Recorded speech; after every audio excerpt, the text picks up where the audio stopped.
ఈరోజు breakfast come lunch కూడా recipes ఏంటో చూసేద్దాము. ఎందుకు లంచ్ కూడా చేశానంటే మా పాపకి ప్రోగ్రెస్ రిపోర్ట్ ఇస్తున్నారు. సో స్కూల్ దగ్గరికి వెళ్ళాలని చెప్పేసి లంచ్ కూడా ఇప్పుడే ప్రిపేర్ చేశా. ఏమేమి చేశానో చూద్దామండి.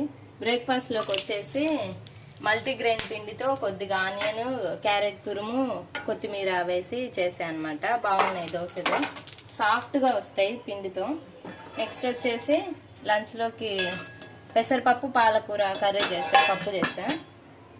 నెక్స్ట్ ఇది క్యారెట్ బీట్రూట్ ఫ్రై చేసా. ఇందులో కొత్తగా కొంచెం పచ్చి కొబ్బరి తురిమేసా అనమాట. కొబ్బరి చాలా హెల్దీ, ఎంత వీలైతే అంత యూజ్ చేసుకోవాలి. నెక్స్ట్ ఇది పిండి దోశలది.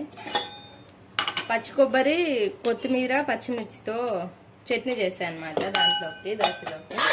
నెక్స్ట్ మధ్యాహ్నంకి మిల్లెట్ నానబెట్టా, ఎగ్స్, ఇంకా పచ్చి కొబ్బరి.